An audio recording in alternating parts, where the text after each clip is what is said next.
Góðir Íslendingar, ég að bjóða ykkur upp á mig, Jón Gnarr, sem næsta forseta Íslands.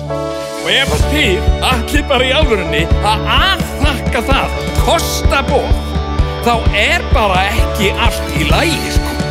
Nei, í alvöru tala, þá þurfum við öll bara eitthvað aðeins að hugsa okkar gang. Í Vesturbænum býr miðaldra maður sem fær á Bessastaði ef hann gæti. Hann alltaf kátur og glaður þó hann sé tognaður á fæti. Gefum honum von, oh, oh. Jón Gunnar Kristinsson býður sig fram. Gefum honum von, oh, oh. Sýnum stuðning í verki og trú. Hann krefur þig þitt atkvæði svo hann geti orðið forseti.